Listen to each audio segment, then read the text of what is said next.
Hello everyone. आज की इस वीडियो में मैं दो क्वेश्चंस को एड्रेस करने वाला हूं जो कि हमारे इलेक्शन से बहुत रिलेटेड हैं। मोदी जी को हराने के लिए लोग अलग अलग अप्रोचेस लगा रहे हैं, राइट। उनमें से दो अप्रोच क्या है? पहली ये कि हमें मोदी जी को वोट देख के वोट देना चाहिए या लोकल कैंडिडेट को।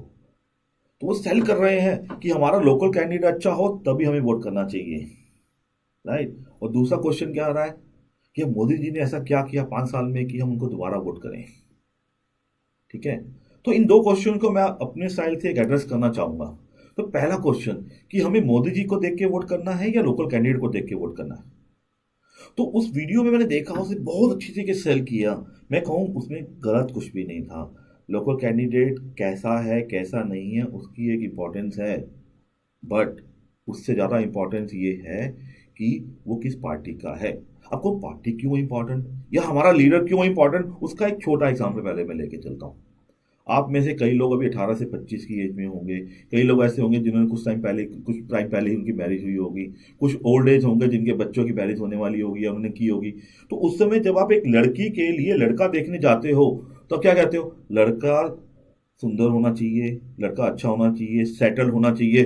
पर आप उसकी फैमिली देखते हो या नहीं देखते हो? एक फैमिली को आप कितनी इंपॉर्टेंस देते हो? और जबकि वहां तो एक लड़का एक लड़की जिसने अकेले बाद में रहना होगा, फैमिली की उतनी शायद इंपॉर्टेंस नहीं भी होगी, फिर भी आप उसको इतनी इंपॉर्टेंस देते हैं क्यों?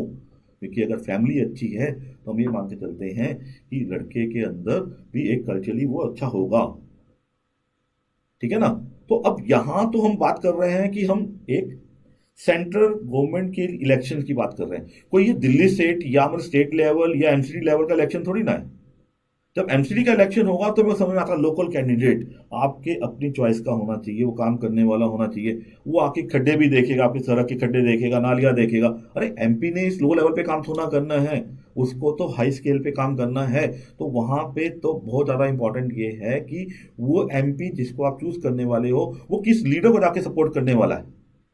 मैं ये भी नहीं कह रहा कि आपने मोदी जी को वोट देना है या राहुल गांधी को वोट देना है, आप किसी को किस पार्टी को वोट देना चाहते हैं। बट जब बात आती है सेंटर के इलेक्शन की, तो जो सेंटर पे पीएम का फेस लेके खड़ा है उसकी इंपॉर्टेंस ज्यादा है as compare to your local candidate.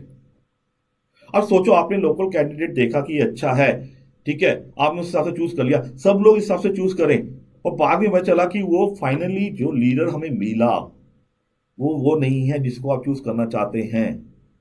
तो क्या आपका लोकल एमपी आपकी किसी भी तरह की हेल्प कर पाएगा? नहीं ना। तो इसलिए हमें एक हर हालत में ये देख के वोट करना चाहिए कि सेंटर में पीएम फेस कौन है। That is a big role. ठीक है। अब दूसरे पे आते हैं। दूसरा क्वेश्चन क्या? या मोदी जी ने किया क्या? या फेसबुक पे एक दो लोगों से चैट चल रही थी, दोस्तों से बात चली, लोग कह रहे हैं मोदी जी ने किया क्या। उनको मैंने बहुत सारे पॉइंट गिनाए, मैं यहाँ पे कोई पॉइंट गिनवाने की बात नहीं कर रहा हूँ, उनको बहुत सारे पॉइंट गिनवाए, उन्हें हर पॉइंट में कमियां निकाली। अरे भाई, काम किया, कमियां हैं, मान लिया। तो मैंने उनको बोला कि भैया अगर मैं आपको कोई भी काम बताऊंगा मोदी का तो आप उसमें कमी निकालोगे, क्योंकि वही तो एंटी इनकम्बेंसी होता है कि जो गवर्नमेंट काम कर रही है वो सारे लोग उससे नाखुश होंगे। तो मैंने आपको बताया उसने ये काम किया, उसने इसे कमी निकाली, बहुत सही बात है। तो मैंने उनको बोला कि एक काम करते हैं, एक काम करके बताओ आप दूसरी और आप मेरे को ये बताओ, अच्छा ठीक है मैं मोदी जी को वोट नहीं देता तो अब मैं किसको वोट दूं? जिसको आप कहोगे वोट दो, अब मैं उस पर कमी मैं निकाल के बताऊंगा।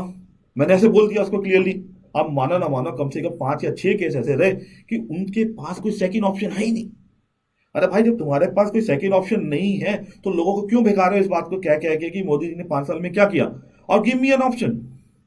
तो आपको एक चीज समझना पड़ेगा, you might not be that much happy with Modi ji और बीजेपी की लास्ट 5 साल के से परफॉर्मेंस से खुश नहीं होंगे, बट आपको कहीं ना कहीं पे तो कंपेयर करना पड़ेगा कि आप जिसको लेके आना चाहते हो या आपके किसी भी वोट से कौन सा बंदा आएगा, कौन सा लीडर आएगा, वो क्या करेगा, उसको कंपेयर करेंगे ना। ना कि इसको कंपेयर करेंगे पिछले 5 साल में क्या किया। हमारा कंपैरिजन ये है कि क्या मोदी जी आएंगे तो वो क्या करेंगे वर्सेस जो दूसरा बंदा आएगा वो क्या करेगा। आपको उसको सोच के वोट देना है।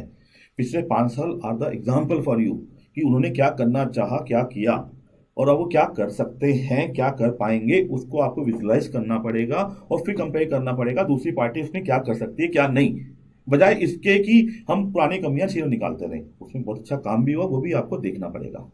तो इन दोनों क्वेश्चंस को एड्रेस करना मेरे लिए आज जरूरी इसलिए था कि लोग इन दो क्वेश्चन के बहाने लोगों को बहुत आसानी से समझाने की कोशिश कर रहे हैं कि हमें मोदी जी को वोट नहीं देना।